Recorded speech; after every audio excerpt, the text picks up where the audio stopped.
नमस्कार, मैं शंभू कुमार सिंह और आप देख रहे हैं नसल दस्तक। लॉकडाउन के करीब 59 दिन होने वाले हैं और पूरे देश में लॉकडाउन से दो चीज़ें हासिल हुई है। कोरोना की मरीजों की संख्या बढ़ती जा रही है, मरने वालों की संख्या बढ़ती जा रही है। अगर सबसे भयानक कुछ हुआ है तो वो हुआ है कि करोड़ों लोग अपनी रोजी रोटी उनकी ख़त्म हो चुकी है, वो भुखमरी के शिकार हैं।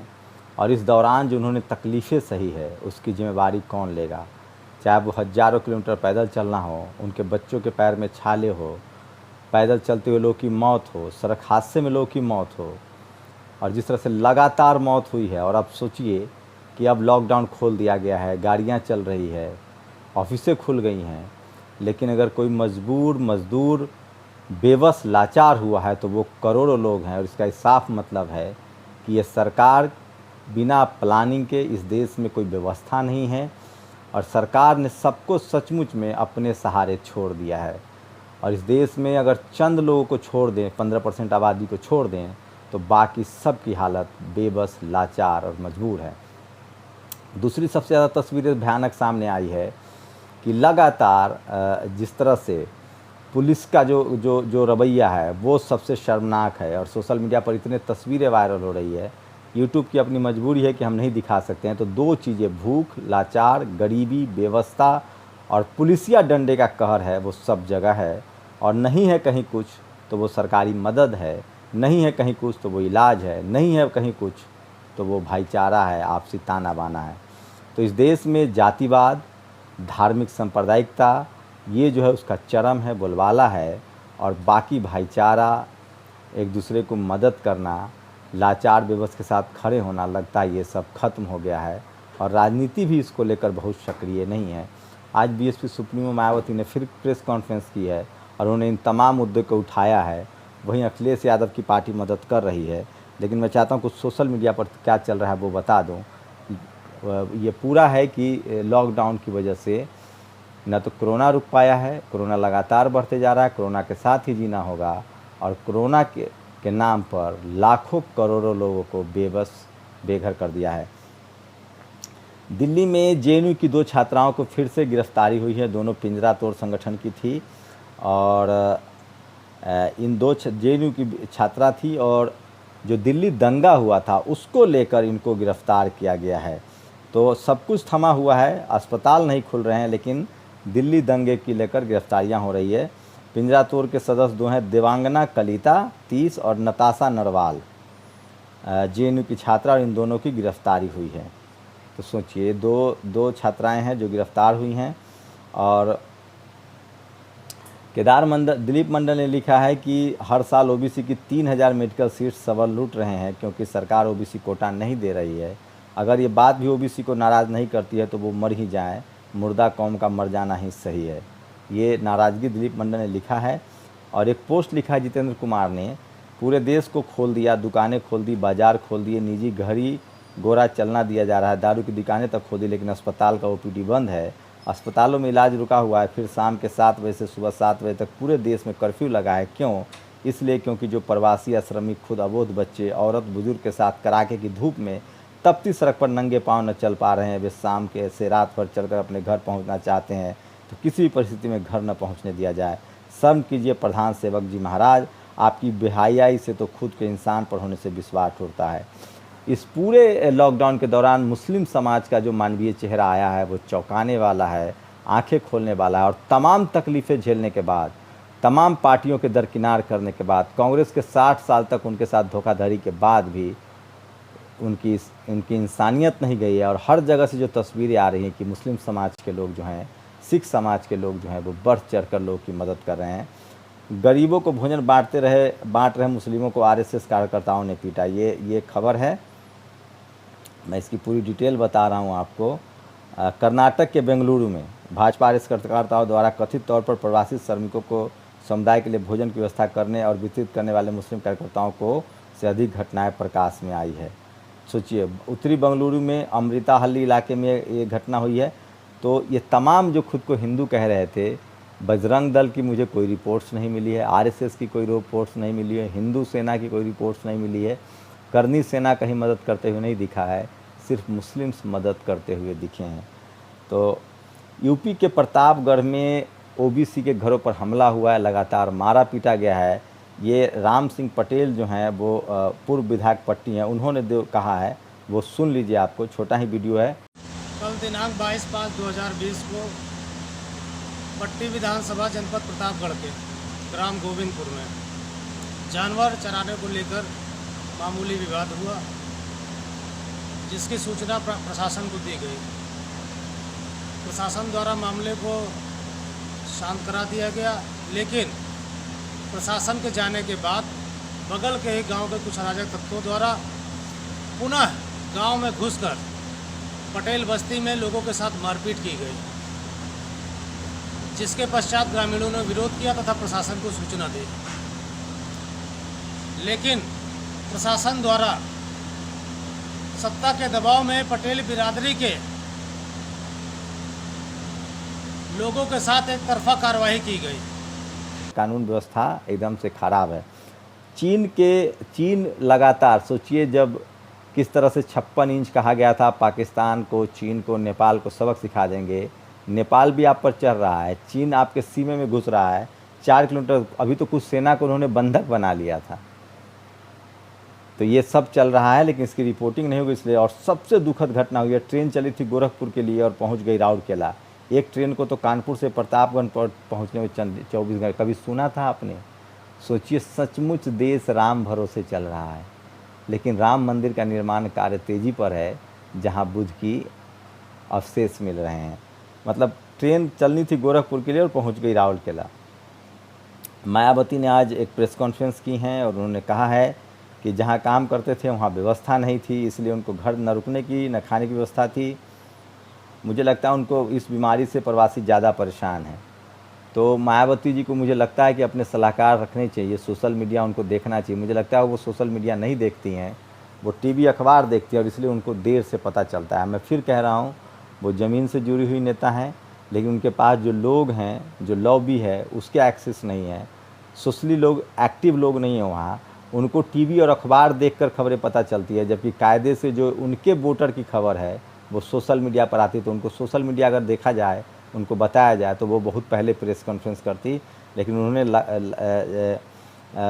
लगातार इस बात को लिखा है और उन्होंने कहा है कि न रुकने की व्यवस्था थी, न खाने की व्यवस्था थी। इसलिए जो बीजेपी और कांग्रेस की जो राजनीति है वो बहुत घिनौनी है और उन्होंने अपनी प्रेस कॉन्फ्रेंस की है। एक वीडियो आ रहा है सामने, विनय दुबे ने शेयर किया है, किस तरह से लोग नाराज़ हैं कि वो बीजेपी का झंडा जला रहे हैं। देख लीजिए, दूसरे विंडो में तस्वीरें आपको दिखा रहा हूँ। तो इस तरह से लोगों में नाराज़गी है और वो पार्टी का झंडा। तो राउरकेला से गोरखपुर को लेकर ये एक तस्वीर देखिए। मैं कहूँगा वीडियो एडिटर को कि छोटे बच्चों की जो चेहरे हैं उसको ब्लर कर दिया जाए। और गोरखपुर की तस्वीर है जहाँ एक मजबूर परिवार जो है वो इच्छा मृत्यु मांग रहा है। तो ये मैं पुलिसिया तांडव की तरफ, मध्य प्रदेश के छिंदवाड़ा में जिस तरह से पुलिस ने लोगों को मारा है, एक बच्चे को मारा है, वो तस्वीरें मैं नहीं दिखा सकता, वीडियो भी नहीं दिखा सकता, क्योंकि वो कम्युनिटी गाइडलाइंस के ख़िलाफ़ है। लेकिन इतना शर्मनाक, इतना दर्दनाक है कि लॉकडाउन के बाद हर जगह से यही सब तस्वीरें सामने आ रही थी। दुष्कर्म पीड़िता के स्वजनों पर दबाव बनाने पहुंचे हैं बीजेपी के नेता। ये देखिए, कुशवाहा बिरादरी की लड़की के साथ 4 ठाकुरों ने बलात्कार किया। भाजपा विधायक ने उल्टे लड़की के परिजनों पर ही समझौते का दबाव बनाया। आगरा उत्तर प्रदेश की एक खबर है। तो सोचिए, जब कुछ लड़के विधायक का वीडियो बनाने लगे तो विधायक के गुर्गे ने पिटाई शुरू कर दी। पुलिस भी सत्ता के इशारे पर नाच रही है।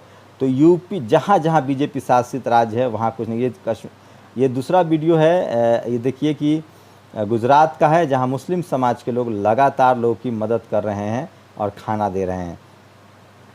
रोजे के हालात में इफ्तार से ठीक पहले शहीद हो गए बीएसएफ के दोनों जवान, जो राष्ट्रवाद की राग गाते हैं, उनको लिए ज़रूरी खबर है।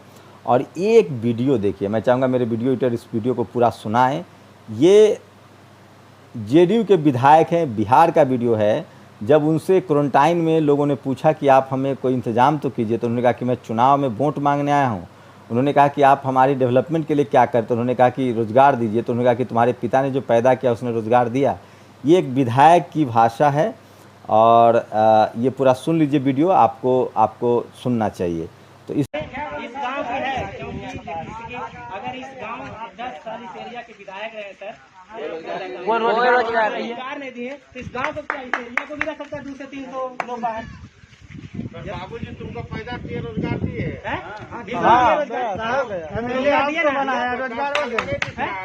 क्यों नहीं रोजगार दिया है? तुम वोट मांगने के लिए भी आए हैं? वोट नहीं प्रॉब्लम को सोल्व करना चाहते हैं। इस तरह से सत्ता का जो नशा है वो किस तरह से लोगों को सर आंखों पर चढ़ के बोल रहा है। और ये एक तस्वीर है, पश्चिम बंगाल गए थे प्रधानमंत्री जी, अब उड़ीसा गए हैं और मुझे लगता है उड़ीसा में शायद वो भूल गए कि कोरोना का प्रकोप देश भर में है। वो हाथ बढ़ा रहे हैं नवीन पटनायक की तरफ, लेकिन उन्होंने हाथ जोड़ लिया।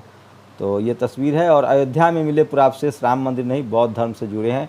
और इसको लेकर लगातार देश भर में जो बुद्धिस्ट लोग हैं वो कह रहे हैं कि, और प्रोफेसर रतनलाल हिंदू कॉलेज के उन्होंने कहा कि बुद्धिस्ट मॉन्कों को घरों से निकलना चाहिए और उनको अपनी हिस्सेदारी हकदारी जतानी चाहिए अयोध्या पर। तो वहाँ लगातार शीतल पी सिंह ने लिखा है, मोदी जी के विकास और फोकस के नतीजे आते ही जा रहे हैं। बसई बिरार से मजदूरों को पूर्वी उत्तर प्रदेश पहुंचाने के लिए निकली विशेष ट्रेन पीयूष गोयल जी के कुशल नेतृत्व की स्थापना के लिए उड़ीसा के राउरकेला जा पहुंची। नॉन स्टॉप ट्रेन है और रेलवे ने यात्रियों को सिर्फ एक भोजन देने का वादा किया है, तो इन मजदूरों की भूख प्यास का आकलन करने के लिए आप स्वतंत्र हैं। राधे राधे। एक और ट्विटर है जो मैं आपको चाहता हूँ, ये बहुत ही मार्मिक लाइन है। जिन दरवाज़ों पर चौकीदार होते हैं, सुनिएगा, जिन दरवाज़ों पर चौकीदार होते हैं वो दरवाजे ज़्यादातर गरीब और मज़दूरों के लिए बंद पाए जाते हैं। ये रिट्वीट किया है। और ये एक वीडियो देखिए, ये वीडियो बहुत ज़्यादा वायरल हो रहा है। मैं चाहूँगा कि आप पूरा वीडियो देखिए। भारत की इस बेटी को ये बात समझ में आ गई है कि आपको समझ में, कह रही हैं कि ब्राह्मणवाद मुर्दाबाद। आज ट्विटर पर ट्रेंड चलाया जा रहा है आरक्षण मुर्दाबाद। तो इन्होंने, अगर हम चढ़ावा चढ़ा रहे हैं तो मंदिर में, तो भूखे पुजारी क्यों मर रहे हैं? हम तो भगवान को चढ़ावा चढ़ा रहे थे। खैर, जो मैं नहीं कह रहा हूँ इसमें मेरी कोई राय नहीं है, ये खुद कह रहे हैं जो चढ़ावा चढ़ाते हैं। तो ये वीडियो देख लीजिए आप लोग। जितनी शिकायतें भूखे मरने की वजह से लॉकडाउन में मजदूरों ने नहीं की, उससे ज़्यादा शिकायतें तो 3.3% ब्राह्मणों ने कर दी कि मंदिर बंद होने की वजह से वो भूखे मर रहे। एक बार समझ में नहीं आई कि मंदिर में हम जो पैसा चढ़ाते हैं वो भगवान को चढ़ाते हैं या ब्राह्मण को चढ़ाते हैं। आखिर या तो ब्राह्मण को ही चढ़ा रहे थे, तभी तो ब्राह्मण भूखा मर रहा है ना। आइंदा से फर्जी दान नहीं करना है, क्योंकि हम जो दान कर रहे हैं वो ना देश के काम आ रहा है, यहाँ तक कि उसमें जो पूजा करते हैं उन ब्राह्मणों को भी काम नहीं आ रहा है। और ऊपर से सरकारें उनको अलग से दे रही है, तो हमारा पैसा कहाँ जा रहा है? अब आप सोचिए। ये काफ़ी सोशल मीडिया पर वायरल है। और भारत चीन के बीच तनाव के हालात के बीच चीन ने भारतीय जवानों को जो बंधक बना लिया था उनको छोड़ दिया है। और ये कुछ बड़ी खबरें थी। मध्य प्रदेश की ये तस्वीर है, देखिए। आप लॉकडाउन में हैं, आपकी रोजी रोटी जा रही है, लेकिन बीजेपी चुनाव से बाज नहीं आ रही है। मध्य प्रदेश में बाईपोल होने वाले हैं, सरकार का भविष्य टिका है और मध्य प्रदेश में चुनावी गतिविधियां शुरू हो गई हैं। बीजेपी ने अपनी बैठक लेनी शुरू कर दी है। तो प्रतापगढ़ में लगातार ये तस्वीर वही तस्वीरें हैं जहां प्रतापगढ़ में लगातार लोगों पर हमले हो रहे हैं। मैं चाहूँगा ये तस्वीरें मैं नहीं दिखा पाऊँगा कि मेरी कुछ गाइडलाइंस हैं। और ये लास्ट तस्वीर जो मैं कह रहा था, मुस्लिम समाज के लोग लगातार लोगों की मदद कर रहे हैं, वो तस्वीरें दिखा रहा था। तो ये देखिए, रेलवे स्टेशन पर भी मुस्लिम समाज के लोग बढ़ चढ़ के हिस्सा लोग की मदद कर रहे हैं। तो ये सब कुछ मैं आपको बता रहा हूँ। आपको ये सब वो खबरें हैं जो सोशल मीडिया पर ही आपको मिलेगा। आप टीवी अखबार देखेंगे वहाँ नहीं मिलेगा। और मेरी कोशिश कोई मसाला लगाने की नहीं है, मेरी कोशिश है कि आप तक वो चीज़ें पहुँचाई जाए जो आपके सरोकार की है और जिससे इस देश के नेताओं को आप समझ सकें कि हिंदू मुस्लिम जाति मज़हब प्रचार और खबर में अंतर होता है। जिस बात में भय भूख भ्रष्टाचार न हो वो खबर नहीं है, जिसे छुपाने की कोशिश की जाए वो खबर है, जो सरकार बताती है वो प्रचार है। तो सोशल मीडिया ही बहुजन मीडिया है। इस तरह की खबरें आप देखते रहिए। और लगातार मैं कह रहा हूँ कि सोशल मीडिया ही सच्चा मीडिया। और ये तमाम वो खबर थी जो सोशल मीडिया पर है और जो सोशल मीडिया पर जो लोग हैं वो लिख रहे हैं, और वही असली खबर है। और मुझे लगता है कि इस देश की मीडिया, पत्रकारिता, अखबार, टेलीविज़न को ये सवाल पूछने चाहिए थे, लेकिन वो नहीं पूछेंगे क्योंकि उनका सरोकार जनता से नहीं सरकार से है। आप लोग की प्रतिक्रिया बहुत ज़रूरी है। आप अपनी प्रतिक्रिया दीजिए कि इन खबरों पर आपकी क्या राय है। शुक्रिया।